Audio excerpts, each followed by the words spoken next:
नवरात्रि का पहला दिन था। देवकी अपने पति के साथ देवी माँ के मंदिर जाकर माता के दर्शन कर रही थी। हे माता रानी, मुझे किसी धन दौलत, किसी शोहरत का कोई लालच नहीं है। बस तू मेरी गोद भर दे, मुझे अपने आशीर्वाद में एक नन्ही सी संतान दे दे। देवकी और मनोज की शादी को 6 साल बीत चुके थे, लेकिन उसके बावजूद भी उन दोनों की कोई संतान नहीं थी। उन दोनों ने बहुत बार डॉक्टर से चेकअप भी करवाया, लेकिन हर बार उनकी रिपोर्ट्स बिल्कुल नॉर्मल आती। इसीलिए वो दोनों माता रानी से हमेशा यही प्रार्थना करते कि भगवान उनकी झोली में एक प्यारी सी संतान दे दे। वो दोनों हाथ जोड़ प्रार्थना कर ही रहे थे कि तभी उन्हें लोगों के शोर की आवाज सुनाई दी। ये कैसी आवाज है? लोग इस तरह शोर क्यों कर रहे हैं? अरे बेटा, न जाने कैसे कैसे लोग हैं दुनिया में। आज नवरात्रि का पहला दिन है और कोई बच्ची के पैदा होते ही इसे मंदिर की सीढ़ियों पर छोड़ गया। हे भगवान, कैसे कैसे लोग हैं दुनिया में। यहाँ हम दोनों इतने सालों से एक औलाद के लिए तरस रहे हैं कि भगवान हमें एक औलाद का सुख दे दे। और जिन लोगों को भगवान ने ये आशीर्वाद दिया है, वो उस आशीर्वाद का इस तरह अपमान कर रहे हैं। अपनी बच्ची को इस तरह मंदिर के पास छोड़ने से पहले उन लोगों की आत्मा नहीं कांपी? उन्होंने क्या ये भी नहीं सोचा कि उनकी बच्ची को कौन पालेगा? पंडित जी की बात सुनकर मनोज के मन में एक विचार आता है और वो पंडित जी से कहता है, पंडित जी, इस बच्ची का अब क्या होगा? कौन इसका पालन पोषण करेगा? बेटा, इसके माँ बाप ने तो इसे छोड़ दिया, अब इसे अनाथ आश्रम भेज देंगे, वहां पर ही अब इसका पालन पोषण होगा।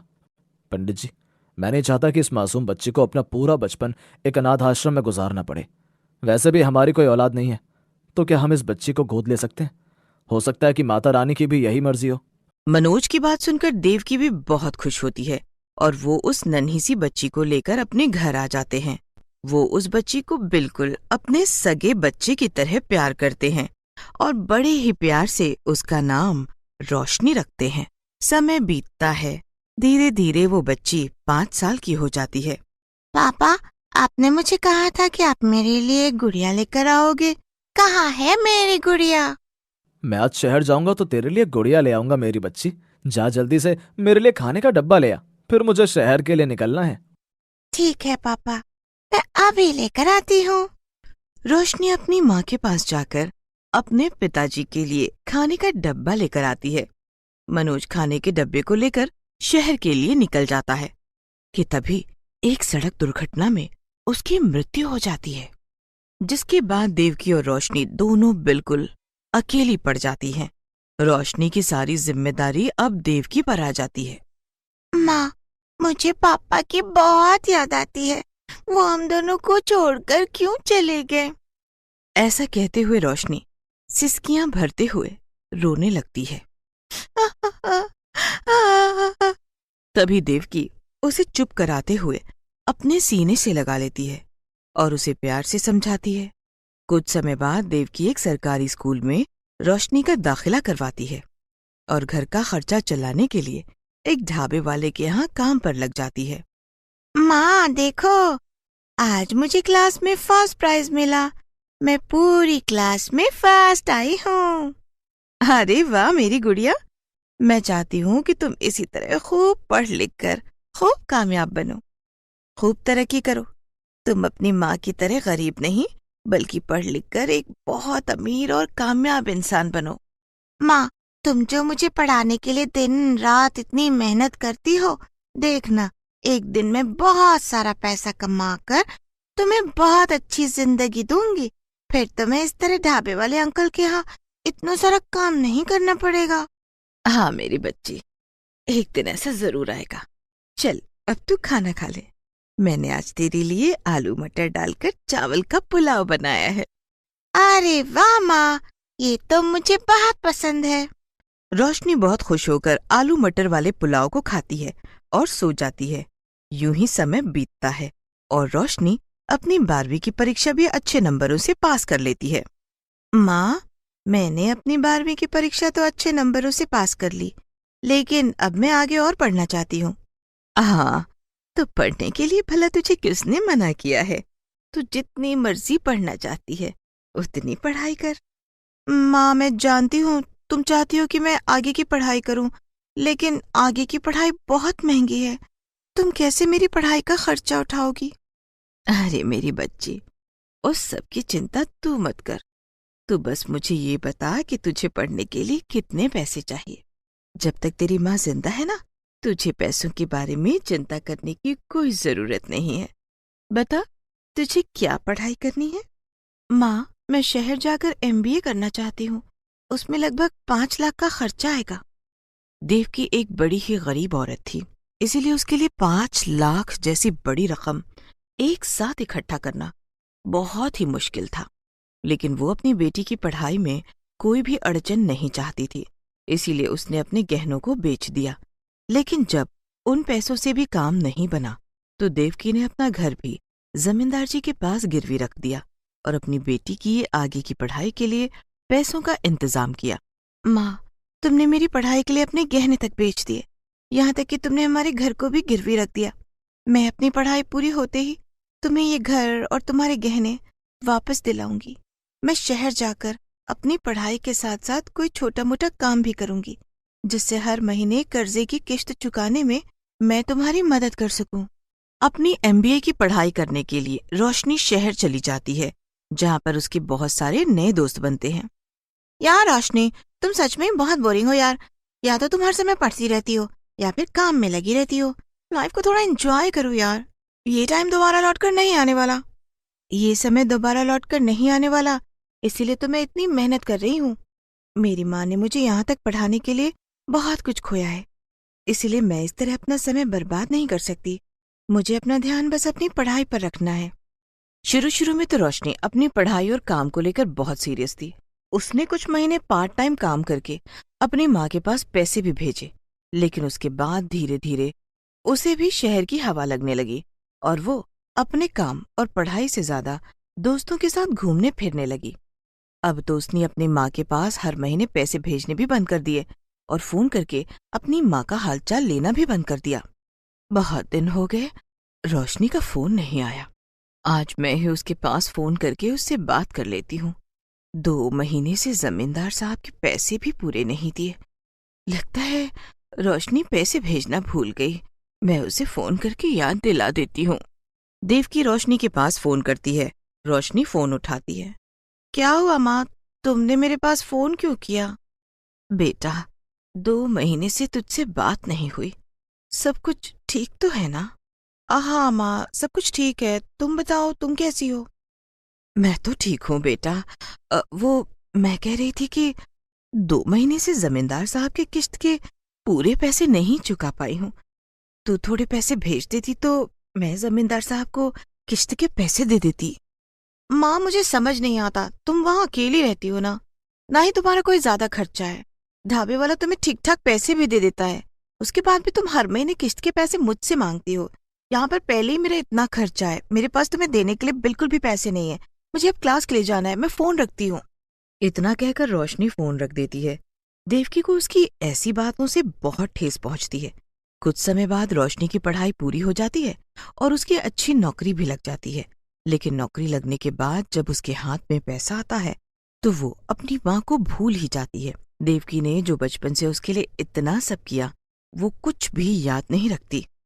देवकी बेचारी अकेली ढाबे से कमाए हुए पैसों से जमींदार जी की किश्त नहीं चुका पाती, जिस वजह से जमींदार उसे उसके घर से निकाल देता है और देवकी को एक किराए की छोटी सी झोपड़ी में रहना पड़ता है। देवकी की ऐसी हालत देखकर उसके पड़ोसी उसकी थोड़ी बहुत मदद करते हैं, लेकिन इतने समय में रोशनी एक बार भी देवकी के पास फोन करके उसका हाल चाल नहीं पूछती। रोशनी, जब तुम यहाँ पर नई नई आई थी तो अपनी माँ के बारे में बहुत बातें करती थी, लेकिन अब तो तुम कभी उनके पास एक फोन तक नहीं करती। अरे यार, मैं उनके पास जब भी फोन करती हूँ वो बस हर समय मेरे सामने पैसों का रोना रोना शुरू कर देती हैं। अब मैं शहर में रहकर अपना खर्चा उठाऊं या उन्हें पैसे भेजूं? रोशनी के पास पैसे आते ही उसे खुद पर बहुत घमंड हो जाता है कि तभी थोड़े समय बाद उसकी तबीयत बहुत ज्यादा खराब हो जाती है।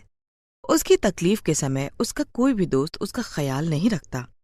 तब उसे अपनी माँ की बहुत याद आती है। वो अपनी माँ के पास फोन करती है तो उसका फोन बंद आता है। इसीलिए वो टैक्सी करके अपनी माँ के घर जाती है, लेकिन उसे वहां पर कोई नहीं मिलता। तब वो पड़ोस में रहने वाली शारदा काकी से अपनी माँ के बारे में पूछती है।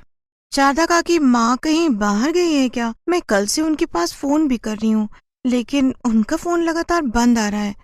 मेरी तबीयत खराब थी, मैंने सोचा कि कुछ दिन माँ को अपने पास बुला लूं, लेकिन उनका फोन बंद था, तो मुझे यहाँ पर आना पड़ा।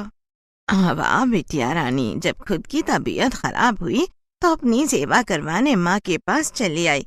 पिछले 2 साल में तेरी माँ से उसका घर छिन गया।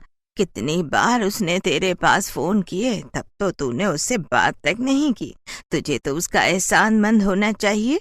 तू उसकी सगी औलाद नहीं है, उसके बाद भी उसने तेरे लिए इतना कुछ किया, लेकिन तूने तो इसकी भी कदर नहीं की। क्या मतलब? मैं उनकी सगी औलाद नहीं हूँ? ये आप क्या कह रही हैं? इसके बाद शारदा काकी रोशनी को सारी सच्चाई बताती हैं, जिसे सुनने के बाद रोशनी को खुद पर बहुत शर्म आती है। उसे अपनी करनी पर बहुत ही ज्यादा पछतावा होता है। वो दौड़ती हुई देवकी के पास जाती है और उससे हाथ जोड़कर माफी मांगती है। मुझे माफ कर दो माँ, तुमने मेरे लिए इतना सब किया और मैं अपने हाथ में पैसा आते ही तुम्हें भूल गई। मैं तो तुम्हारी सगी औलाद भी नहीं थी। एक मंदिर के बाहर छोड़ी हुई बच्ची के लिए तुमने इतना सब किया और मैंने तुम्हारे साथ इतना बुरा सलूक किया। ये कहते हुए रोशनी जोर जोर से रोने लगती है। तभी देवकी उसके आंसू पोंछते हुए उसे अपने सीने से लगा लेती है। वो बड़ा दिल रखकर उसे माफ कर देती है। उसके बाद रोशनी देवकी को लेकर शहर चली जाती है और वहीं पर उसका ध्यान रखती है। अपनी गलती का एहसास होने के बाद रोशनी फिर कभी ऐसा नहीं करती। वो देवकी के साथ मिलकर खुशी खुशी रहने लगती है। प्रमोद एक गरीब मजदूर था और अपने परिवार का गुजारा वो उसी छोटे से काम से कर रहा था। प्रमोद की पत्नी और उसके बच्चे जो कुछ भी घर में था उसी से ही खुश रहते थे। प्रमोद की बड़ी बेटी अदिति 11वीं कक्षा की छात्र थी जो सरकारी स्कूल में पढ़ती थी, और उसकी छोटी बहन नंदिनी भी 9वीं क्लास में पढ़ती थी और उनकी माँ एक घरेलू औरत थी। माँ, कितनी बार बोला है कि सुबह सुबह तुम डोसा मत बनाया करो, उस दिन मैं भूखी रह जाती हूँ। मेरी क्लास के सब दोस्त मेरा डोसा खा जाते हैं। माँ, ऐसा करो, आज दीदी को लंच ही मत दो। तू अपने दोस्तों को मना क्यों नहीं करती? भला ये क्या बात हुई कि किसी का भी टिफिन खोलकर खा लो? माँ, किसी का भी नहीं, वो सिर्फ आपकी बेटी का टिफिन खोलकर खाते हैं, क्योंकि आपकी बेटी की माँ बहुत ही टेस्टी डोसा सांभर बनाती है। किसी दिन सबको घर पर बुलाकर ही डोसा खिला दो। नहीं, फिर भी मेरा लंच इसी तरह ही खा जाया करेंगे, मुझे नहीं बुलाना किसी को घर पर। दोनों बहनें स्कूल के लिए निकल जाती हैं और स्कूल में जैसे ही लंच टाइम होता है और सबको पता चल जाता है कि अदिति डोसा लेकर आई है, सारे उसके पास आकर बैठ जाते हैं। लगता है किसी दिन तुम्हारे घर आकर तुम्हारी मम्मी से डोसा बनाना सीखना ही पड़ेगा। बिल्कुल सही कह रही हो, डोसा हम लोगों के घर में भी बनता है, लेकिन जो स्वाद अदिति के घर के डोसे का है वैसा किसी के घर भी डोसे में नहीं आता।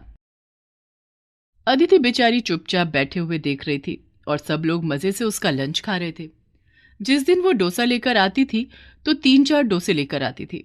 स्कूल का समय इसी तरह बीत रहा था कि एक दिन अचानक उन पर दुखों का पहाड़ टूट गया। उनके पिताजी प्रमोद बीमार क्या हुए, फिर वो कभी बिस्तर से उठ ही नहीं पाए और उनका देहांत हो गया। घर की हालत बुरी तरह चरमरा गई। अदिति और नंदिनी सरकारी स्कूल में पढ़ती थी, फीस भी कोई ज्यादा नहीं थी, लेकिन घर की माली हालत ने उन दोनों को परेशान कर दिया और पहली बार अदिति अपने एग्जाम में अच्छे नंबर लेकर पास नहीं हुई। क्यों रे अदिति, इस बार तेरे नंबर क्यों नहीं आए? क्या तू नहीं जानती बेटा कि तेरे बाबा के गुजर जाने के बाद अब तू ही हमारा सहारा बनेगी? पढ़ेगी लिखेगी नहीं तो फिर कहीं काम भी नहीं मिलेगा। माँ, जब से बाबा गुजरे हैं मुझे कुछ भी अच्छा नहीं लगता। घर में कुछ भी तो सही नहीं हो रहा। बड़ी हो गई हूँ, सब समझती हूँ कि तू किस तरह घर चला रही है। तीनों माँ बेटी उदास होकर बैठ जाती हैं। अगले दिन अदिति और नंदिनी जब स्कूल से आ रही थी तो अदिति देखती है कि रोड पर एक जगह एक आदमी डोसा बनाकर बेच रहा था। वो काफी देर वहीं खड़ी हुई उस आदमी को काम करते हुए देखती रही। क्या हुआ दीदी, घर नहीं जाना है क्या? और उस आदमी को क्यों देख रही हो? नंदिनी, मैं सोच रही हूँ कि हम भी डोसा बेचने लगते हैं। इसके लिए माँ कभी भी राजी नहीं होगी। वो तो चाहती हैं कि आप पढ़ लिख कर कहीं नौकरी करो। हमारी माँ बहुत भोली है नंदिनी।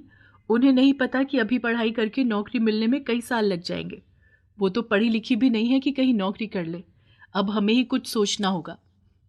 दोनों बहनें घर आ जाती हैं कि तभी अदिति अपनी माँ से कहती है, माँ आज तू डोसा बनाएगी तो मुझे भी अपने साथ खड़ा कर लेना। मुझे भी आप ही की तरह डोसा बनाना सीखना है। तुझे क्या जरूरत पड़ी है डोसा बनाने की? मैं हूं तो। तू अपनी पढ़ाई पर ध्यान दे बेटा। लेकिन जब शाम को अदिति की माँ डोसा बनाती है तो अदिति आज सारा काम खुद करती है। जैसे जैसे माँ बताती है अदिति ठीक वैसे ही डोसा, सांभर और चटनी बनाती है। जब वो खाने के लिए बैठते हैं, वाह दीदी, आपने तो माँ से भी अच्छा डोसा बनाया है। हाँ हाँ नंदिनी, बिल्कुल सही कह रही है अदिति, सच में तुमने बहुत अच्छा डोसा बनाया है। माँ मैं तुझसे वादा करती हूँ कि मैं अपनी 12वीं क्लास में बहुत अच्छे नंबर लेकर आऊँगी। लेकिन अगर मैं तुझसे कुछ मांगूँ तो क्या तू मुझे देगी? क्या चाहिए बेटी तुझे? माँ हम दोनों स्कूल से 2 बजे आ जाते हैं। मैं चाहती हूँ कि शाम के समय में डोसा बेचने का काम करूँ, जिससे घर में आमदनी का जरिया बने और हम लोगों के हालात भी अच्छे हो पाएं। ये सुनकर अदिति की माँ थोड़ा उदास हो जाती है। बहुत अच्छी बात है बेटा कि तू घर परिवार के बारे में इतना सब कुछ सोच रही है, लेकिन तुझे पता है ना, तेरे बाबा चाहते थे कि तू पढ़ लिख कर नौकरी करे। माँ समय एक सा तो नहीं रहता है ना। बाबा जिंदा होते तो ये ख्याल भी मेरे मन में नहीं आता। नंदिनी भी अदिति का साथ देती है और अदिति की माँ इस बात के लिए राजी हो जाती है। अदिति की माँ इधर उधर से पैसे करके अदिति के लिए एक छोटा सा डोसा कॉर्नर खुलवा देती है। स्कूल से घर आने के बाद अदिति अपने डोसा बनाने का सारा सामान लेकर अपने कॉर्नर पर पहुंच जाती और डोसा बनाकर बेचने लगी। दीदी आप अकेले मेहनत क्यों कर रहे हो? मैं और माँ भी तो आपके साथ काम कर सकते हैं। जानती हूँ नंदिनी, लेकिन मैं चाहती हूँ कि तुम बाबा का सपना पूरा करो और मैं माँ से काम नहीं करवाना चाहती। उन्हें घर से बाहर जाकर काम करने की बिल्कुल भी आदत नहीं है और फिर वो घर का काम करते हुए अच्छी लगती है। मैं नहीं चाहती कि उन्हें कोई तकलीफ हो। अदिति के स्कूल में उसकी क्लासमेट को भी पता चल जाता है कि अदिति शाम के समय डोसा बेचने का काम करती है। अदिति, तुम पढ़ाई में बहुत अच्छी हो, लेकिन मुझे तुम पर गर्व है कि तुम एक समझदार लड़की भी हो जो अपने परिवार को संभालने के लिए इतनी मेहनत कर रही है। देख लेना, एक दिन तुम जरूर कामयाब हो जाओगी। मेरे पापा का ट्रांसफर हो गया है, हम लोग मुंबई जा रहे हैं। 12वीं के बाद शायद तुम लोगों से ना मिल पाऊं। और मेरे मम्मी पापा तो मुझे आगे पढ़ने के लिए शायद दिल्ली भेज देंगे। मुझे तुम सब लोगों की बहुत याद आएगी। कोई बात नहीं दोस्तों, मन छोटा करने की जरूरत नहीं है। मैं तुम्हें हमेशा यहीं मिलूंगी। जब कभी तुम्हारा यहाँ आना हो तो मेरे पास जरूर आना। सब लोग गले मिलते हैं और उसके बाद अपने पेपर देने के बाद सब लोग अलग अलग जगह पर चले जाते हैं। अदिति अपने आगे की पढ़ाई नहीं करती और वो सुबह से शाम तक डोसा बेचने का काम करती है। अदिति का डोसा धीरे धीरे सब जगह फेमस हो जाता है और उसके पास लोगों की काफी भीड़ लगने लगी। कभी कभी वो अपने काम में बड़ा उतार चढ़ाव देखती,